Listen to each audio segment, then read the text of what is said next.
Well, hello, everybody. Hey, everybody, give me 1 second. Well, hello, everybody. Hey, so it's only on Periscope. Oh, yep, there we go.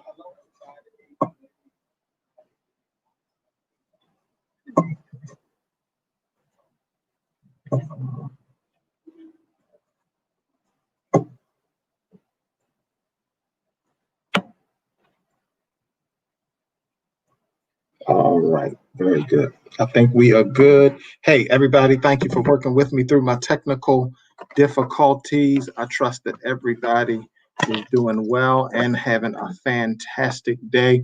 Welcome to Marriage Monday with Dr. Darren and my beautiful wife, Lady Mrs. Shalon. Praise God. We got to figure out what we're gonna call her on this situation. We're gonna call her Lady Shalon, Miss Shalon, just Shalon, whatever we're gonna call her.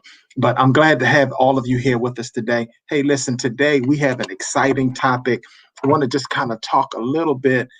You all know that Shalon and I are very interested in marriages working. And so we're doing everything that we can do to ensure that marriages work. And so it's just us today. We don't have any guests sharing with us. And so we get an opportunity to just kind of kick it. And so today, what I really want to talk about, what it is that we need to do to handle conflict. All marriages have conflict. Now, let me just give a shout out to those of you who have been joining week after week after week after week, and you have been sending us messages that you've really been enjoying our time and enjoying what it is that we are doing on this time. There's so many things that you really could be doing, so many places that you could be, but you're sharing with us, and we appreciate it. So I welcome your feedback, welcome your comments. But today, I really want to talk about how do we handle conflict. But before we do, I'm going to just get my lovely wife to just jump in and say something, greet all of y'all, and just say whatever she wants to say. Hey, everybody. Thank you for joining. That's it. All right. So, tools for handling conflict. I want you to go to your chat. I want you to just kind of talk to me and tell me a little bit about how you handle conflict. We're not going to be on for a long time today. I got 5 or 6 things for you. We're going to share those things with you, and then we're going to let you run on to enjoy the remainder of your evening. So, look, let's talk about conflict. What do we need to do to handle conflict?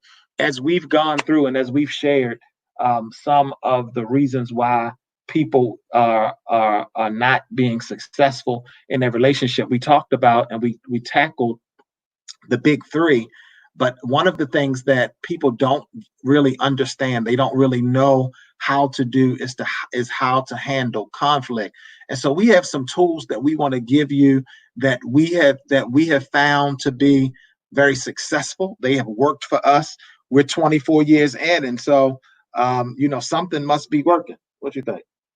Yeah, something working. And so let's talk a little bit about things that you can do, tangible things. And I don't want to talk over people's heads. Sometimes we can kind of talk about some things and it really just kind of goes over people's head. So I want to really meet you right where you are today. And if you are experiencing in your relationship, you're experiencing just challenge. There's just challenge that you just are not able to handle these tools. These this one. These tools will help you. So number one, if you are in the middle of conflict, you need to be able to deal with conflict. First thing we got to do, and we're going to talk about this, you've got to create a safe space. Create a safe space. A safe space to do what? A safe space to enter into, to move out of where it is that you are and what's happening. So you've got to create a space that is designed for it's ease for us. When we go into this space, we recognize that when we come into this space that we're going to forget about everything that happened. So it could be that we need to just walk into a different room, a peaceful room, whenever we go into this place, we already understand that this is a safe space. And when you really look at what a safe space is, a safe space by definition, it's a place that you can go into without fear of judgment, without fear of retaliation. You can go to a place and not have to worry about answering questions about why you feel this way or what you thought and all of that. When you're in a safe space, a safe space is just that. It's safe. It's a space that is designed for us to kind of come and lay it all down. A safe space is a space that I can wait to go into the space. And when I go into that space, I recognize that I can really get to a place of sharing. So, babe, talk a little bit about what a safe space means to you, and what feedback would you give, or what advice would you give about going into a safe space? I think for me, a safe space would mean a space, and not necessarily the physical space, but a space within the relationship between us where I'll feel comfortable expressing how I feel without fear of judgment, without fear of issues from the past coming back up, where I can just feel like where I can express myself openly and to be honest. That's what a safe space is for me. Excellent. And so, so the tools, I'm telling you, these are tools that have worked for us. And so sometimes when you're not taught, see, when I'm taught how to drive, every time I get in the car, I will do those things that I've been taught. What we found is a lot of people have not been taught. We were taught how to tie up our shoe. We were taught how to get dressed, how to tie, a double Windsor. We were taught how to, women were taught how to put makeup on and how, but nobody really sat down and taught you how to be successful in your relationship. And so a safe space, we're going to enter to that place. It's a place where we come and we talk about our issues, but I want to encourage you not to only talk about what's wrong. Talk about the positive things too. Talk about what's actually happening, what's going great, what's going well, what's going wonderful. But then I want to really kind of talk about what's on my heart. I want to kind of talk about what, and remember, in that safe space, it's a place for me to be open and be honest. And so I want to encourage you, find a space in your house, whether it's in the car. Sometimes you might be heated in the house and you need to get away from the house, and you might need to get in the car and just decide we're going to jump into the car. And when we get in the car, this is going to be our safe space. We can really feel. And then when we leave the space, we're not going to, we're going to remember as we move forward that we were in a safe space and that we agreed. Remember, that word agreement will continue to come up time after time after time, that in order for me to be married and to really gel in my relationship, there has to be some agreement. And we talked a little bit about that. So safe space, I got to create that. But then number two, you have to be calm and respectful and be able to embrace those difficult conversations. And when we talk about that, we have to remember that we can't cross the line. And that just goes back to what I said before, in creating a safe space where your partner won't feel like they can't come to you and be honest, because of what you might say and what you might bring up. Don't insult your partner, because my feelings are my feelings. And just because you don't agree with them, that doesn't mean that my feelings aren't valid. Mm-hmm. So be careful not to insult your partner, especially when they're opening themselves up and exposing their vulnerability in expressing how they really feel. And that goes back to our whole conversation that we had about communication and how important communication is. Right. And then if it gets to the point where the conversation takes a turn to the left, and it becomes very heated and aggressive, maybe you need to consider, is this really a good relationship? At this point, is it abusive? Am I being verbally abused because I feel like I need to express how I feel? And see, that kind of stuff is what lends to people not sharing, which eventually causes shutdown and further problems in a relationship. Got it. Make sure that you don't ever feel like you're being attacked or like you're even scared to express how you feel and to have these kind of open conversations. That's good. And so if I'm in the middle of my conversation, sometimes maybe I need to breathe for a minute because we really want to be calm. Nobody wants, because remember, we agreed initially that we're going to go into a safe space. Mm-hmm. And when I'm in a safe space, you ought not be yelling and screaming and acting a fool with me. Right. No, let's pause for a minute and let's remember that, you know what, that's what we used to do. That's what we did when we were in the house. But now that we're in this safe space, we've agreed that we're really going to be able to talk and we're going to really be able to get some things to get my point across. And one of the things that you got to do, you got to remember that, you know what, I can get my point across by just talking like this. I don't have to yell, holler, and scream, you made me mad. No, I don't have to do any of that. I can really talk like this and say, you know what, I really want to get to the end of this. And so I'm going to be calm. I'm going to be respectful. I'm really going to embrace, you know, in the time in which we're living right now, where we find ourselves as a society, we're living in the middle of a pandemic and an epidemic. And so we are having to have the difficult conversations. Right. And so I want to embrace that, you know, with that, wow, you know, and I articulate that, you know what, we're getting ready to have a conversation that I'm finding to be very difficult. I'm rather uncomfortable about having this conversation, but it's a conversation that we really need to have. And so let's just both take a deep breath and let's just go for it. Let's have the conversation. All right. Number three, any feedback? Are we getting any feedback? Are they quiet tonight? All right. Number three, we want to quickly get to the main point. Do not spend a whole bunch of time beating around the bush. You know, if I know that I need to, we got to go there, then you know what, let's just go ahead and go there. Let's, you know, after I come and I celebrate the fact that, you know what, you look really good. Oh, you smell good.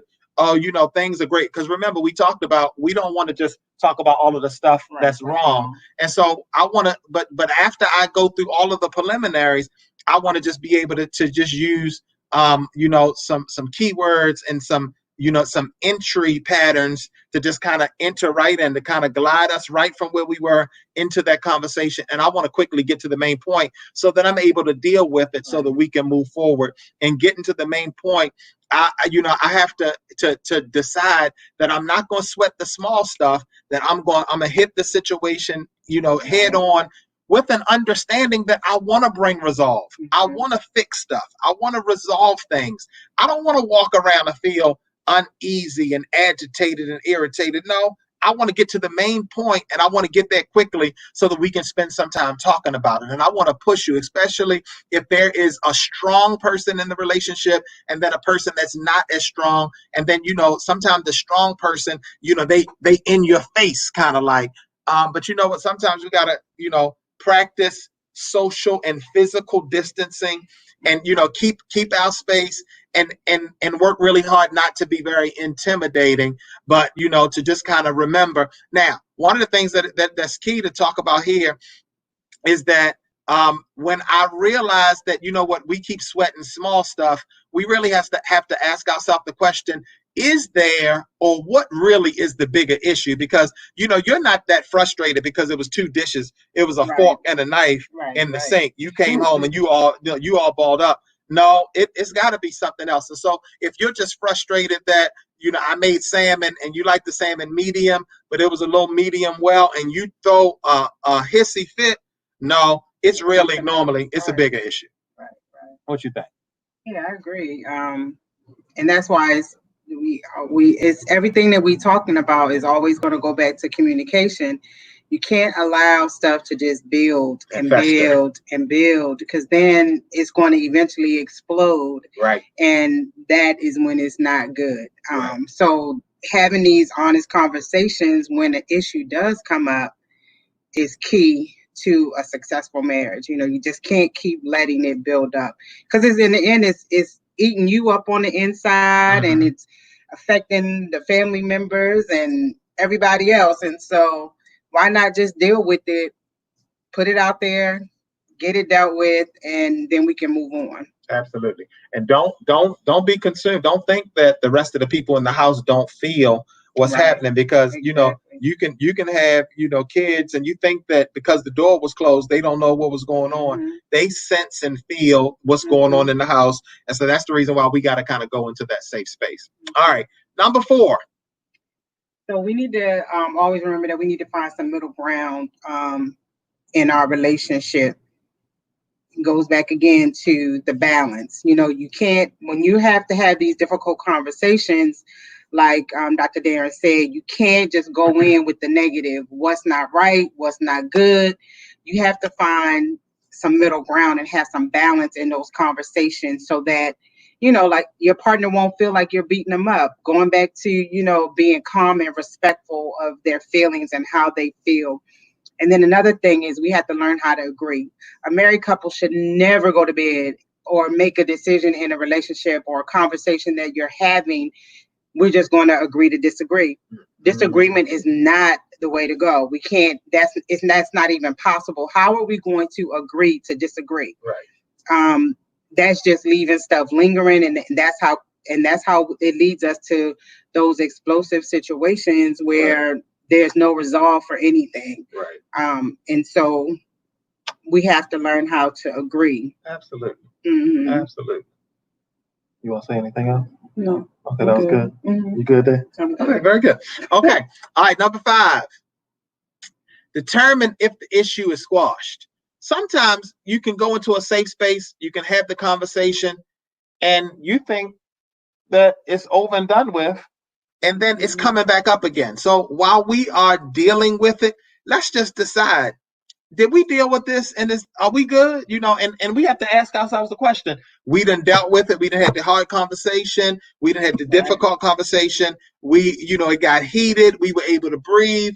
And then we need to just kind of say, are we good? Is this squash? Because if it's squash, we won't have to come back to it again. So we want to deal with it. We got to determine, is that issue, is it done with? And do we see eye to eye? Like, are we right there? I see you, kind of thing. Do you see me? Are we feeling it? Did we do everything that we needed to do to fix it? I'm telling you, we deal with couples, and we have couples counseling all the time. And some of the things that we find out as she's talking with the woman and as I'm talking to the man, we find out, all of these feelings, and we're asking ourselves, did y'all talk about that?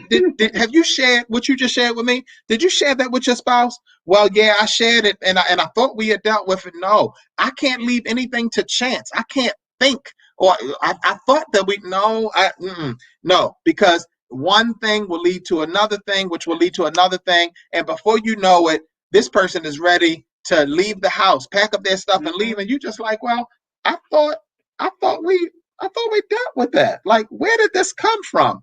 So that's the reason why after I go through, I have my conversation. I'm just like, hey, Slim, we good? Is everything all right? Anything else you want to say? And we say it. And then, I don't like, I was in a conversation the other day, and I was telling somebody, I don't like commas at the end of sentences. I like periods. Because, see, a comma says that there's something more to come, that there is a continuation of that thought. And so I don't want to have a continuation of thought. I want to deal with it. It might be a question mark. We might have some questions. There might be some excitement. So it's an excellent, no, I want to have a period, because a period says that I'm done. We finished with that, and now we can move on with the next thing. But then you have to remember that you have to be honest in that moment, and not just say, because you're tired of talking about it and just agreeing, yeah, I'm good, we good, let's move on. And you're really not, because that doesn't lend for the situation to be fixed or for you to be able to move on to the next thing. So just be careful in that. Don't allow the situation in that moment to push you to just say, yeah, I'm good, and accept what is being said, because if you're not, it's going to come back up. Absolutely. And it kind of goes back to what we said before, when I'm in step number 2, where I'm calm and respectful, and I'm embracing the difficult conversation and embracing the conversation, I have to really be able to just say, you know what, be open and honest enough to just share your truth, even if you think your truth will not be received, or if you think, and you always want to kind of go into the conversation and say, hey, I want us to really have a conversation about this.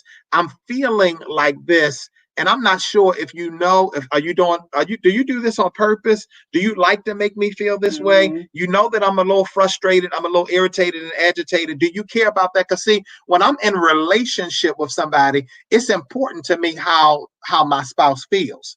It's important to me that she's all right, and so that's the reason why we texting throughout the day. Hey, what's up with you? And I can always tell if something not right. And because we are connected, the two become one. I kind of know what's up. I know what's going on. I can sense in her voice. And so we just have to be very honest. In 24 years, have we had to have some difficult conversations? Absolutely. I am not please, sir, please, ma'am, don't hear me say that, life for us, is just great and wonderful. But what we have learned, we committed that, we was going to do this one time and one time only. And sometimes I want to pack up her stuff and put her out. And she keeps telling me, I will pack up your stuff. She said she ain't leaving her house.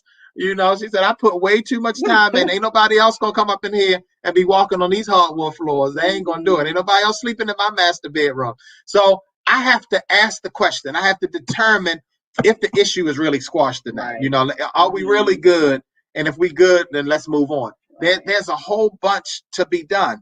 We got millions that we need to make. I mean, we've got vacations that we still need to take. We got kids that we want to see get out our house and get married. And so, we can't throw in the towel and give up now. It's easy for people to just throw in the towel and just say, I'm done with you. But no, it takes the time to actually work through it and to just kind of get it to where it needs to be. All right. Now, if we can get through those 5 things, then the last thing, we go out on a date and we celebrate. What do we celebrate? We celebrate that we were just able to have a tremendous conversation.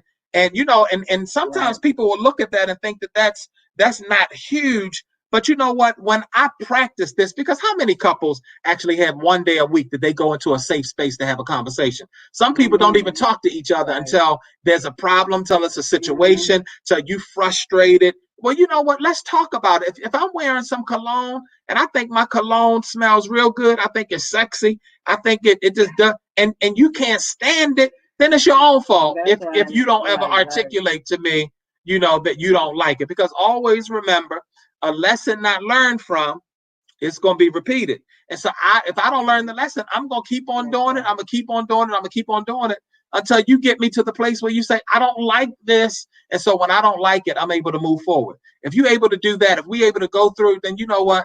I praise the name of the Lord. I'm so glad that we were able to get through what I thought was going to be really difficult and really challenging. And we might have kind of, said some stuff, but you know what? Now that we've agreed, that we've squashed it, let's go to our favorite spot. What's your favorite spot? Hit us up in the chat. Tell us, what's your favorite celebration spot? Is it Ruth Chris? Is it Cheesecake Factory? The things happen over some chicken and biscuits or some miso salmon and a piece of what's our favorite cheesecake? White chocolate, raspberry, truffle cheesecake.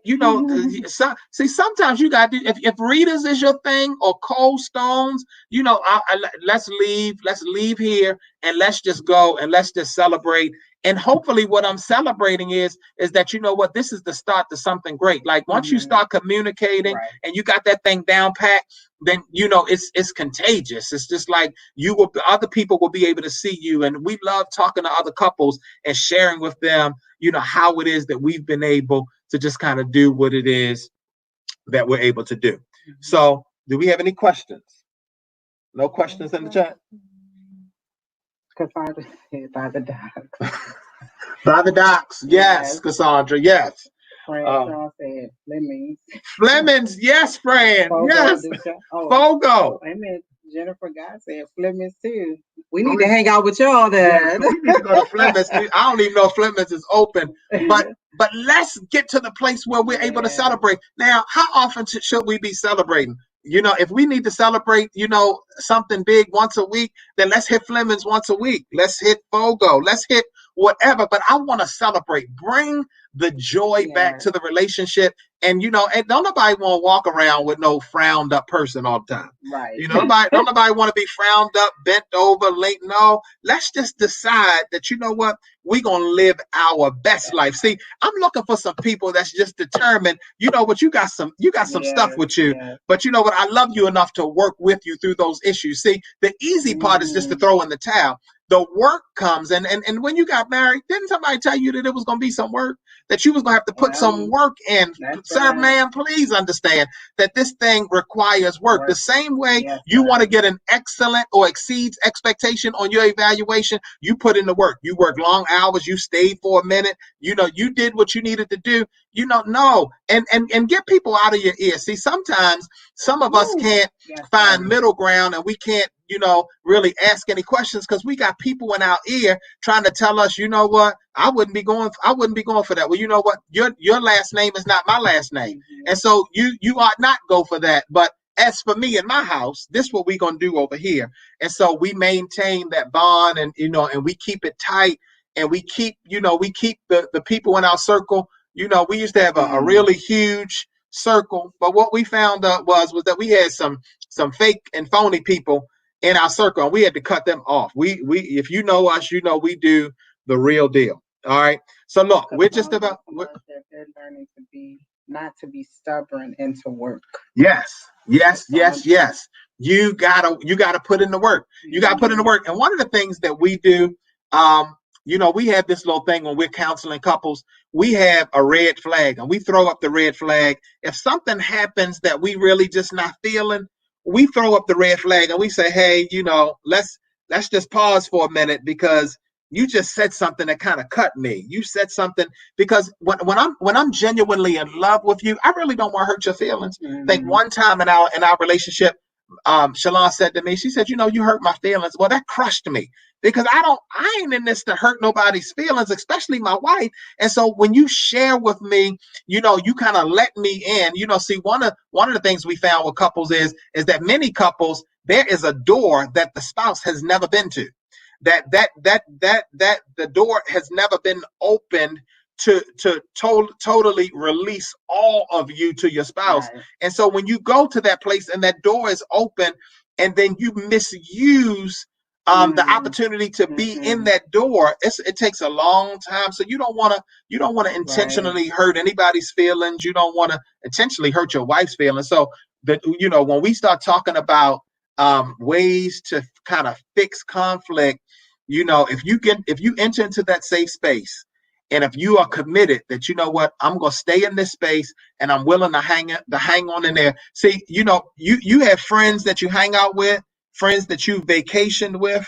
They potentially can, they might not, they ain't going to last long. Right. We didn't have folks that we vacationed with, and we don't even talk to them no more. But it's fine. I can kind of roll with people to a certain point. But sometimes when I'm gonna say this and we out of here. Sometimes when you're traveling, you get to a place where you got to have, we were flying somewhere, and I thought we were going all the way to Puerto Rico or Jamaica, but we got to Florida, and the plane stopped, and the person came on and said, "Hey, I just need you to understand that there's nothing wrong, but we got to have a change of planes." So we're going to lay over here for a minute. You can stay seated or you can get up. But there's some people that have to get off here, because everybody is not going all the way in marriage. See, some people already decided, I'm going to get married. I'm going to be married for 6 months, 6 years. And then after that, I'm going to be done. I'm going to be ready to do something else. Everybody's not going all the way with you. So you got to check your friends, check the people that you roll with, because there's some people that's not going to go all the way. And so when that plane landed, it gave people that wasn't going where we were going, it gave them the opportunity to get off. But then guess what? There was a whole bunch more people that got on that was going where we were going. Can I just tell you, sir, tell you, ma'am, as we get ready to get up out of here, can I just tell you that everybody can't go where you're going. So watch your circle. You got people whispering in your ear crazy stuff about your man. Girl, you need to get rid of him. No, I'm not going to get rid of him because you want me to get rid of him. That's the easy part. I'm going to stay in and I'm going to work this thing. Right. All right. Any questions? Any comments? Brother Madri said there are levels. It's levels to this, Madri. It absolutely is. It's levels to it. And guess what? Do not be consumed and think that everybody that you roll with wants you to stay married. There's some people that want you to be sick and tired of being sick and tired so that they can try to come, and rub up on you. You know what I'm saying? So everybody not trying to, you got to be careful about them people that's telling you, no, I ain't feeling them. In the moment you get in an argument, you sharing the argument with somebody, and they in your ear, girl, I don't know why you dealing with that, man. Why are you doing that? Come on, I got a little something on the side. That's the thing, to have somebody on the side. Nah, I don't roll. I don't roll like that. I don't do no side stuff. Everything that I need, I got it right here. All that I need, I got it right here. So look, we're done. I just wanted to say, one of the other things that we've learned over the years is that you have to surround yourself with people who already have the type of relationship and marriage that you're striving for. Yes. The word says is, that you have to be followers of those who through faith and patience have inherited the promise. And so that goes with everything, even if it's your career, your family life, your marriage. You have to surround yourself with those positive influences who can speak into your life regarding your marriage. And so just wanted to throw that out there too. That's one of the things that we really have to do. So surround yourself with those people, with those marriages who are doing it, who are making it happen. So just keep that in your head. Yeah, absolutely. Keep that in your head and don't let other people get in your ear and mess with your heart and push your legs to do something that you're not trying to do. All right. Now, as I close, I want to say this. We are in the process of starting our July class. We have a class. It's a 4-week, it's a 30-day session. We do this thing called the 30-day marriage makeover. What is that? It's for people who are challenged in their relationship and you need some one-on-one attention. We do group sessions and we do personal sessions. And so we would love to have a conversation with you if you are finding that you need some attention, that your relationship could handle. There's 16 things that we teach in a period of 4 weeks, and we teach those things in the privacy of your own home. We do internet-based. We bring you in Google Hangout. We hang out with you. We will meet with you one-on-one. If you are interested, if you feel like my relationship just kind of needs something, I have a success story of people that we've worked with. And some of you say, well, I've done that whole counseling thing and it didn't work. Well, let me just tell you, you didn't do it with us. And so that's key. It's important. And so if you're here, if you're watching us live, or if you are in need, you're watching the replay, and you want to be a part of our class, it's going to start the 2nd week of July. We still have some open seats. We can have a one-on-one conversation with you if you would simply inbox us, or if you would email, hello@DrDerren.com. Hello@DrDerren.com. I'm gonna put it up for you. Hello@DrDerren.com. Hello@DrDerren.com. If you would send an email to hello@DrDerren.com and just say, hey, my husband and I need something. I'm going to call you. We're going to have a one-on-one. I'm going to talk to you about what your goals are. I'm going to kind of assess where it is that you are. And I'll tell you if our program will be able to help you. I'll tell you, out of the hundreds of people that have gone through our class, the percentage of those that we were not able to help was very small, probably 2% out of all of the people that we've helped. We've helped people to have tremendous marriages, and that is, in fact, what we would love to do with you. So if you're finding that, we don't agree on nothing, we've kind of talked about separating, I want you to know that that is not the will of God for your life, that your marriage end in divorce. We come against marriages ending in divorce. Give us an opportunity to work with you and help you to make it through that. So that's all. Do we have any questions? Nope. All right, y'all. Hey, let me just tell you, Thank you so much for sharing with us tonight. You have been viewing DrDerren.com Marriage Monday with Dr. Darren and Lady Shalon. We're so happy that you came. Thank you so much for coming. We will be right back here again on next week, same time, same place, with some more nuggets to help you in your relationship. Have yourselves a fantastic week. Bye-bye. Good night. I'm going to try this one more time. To put my thing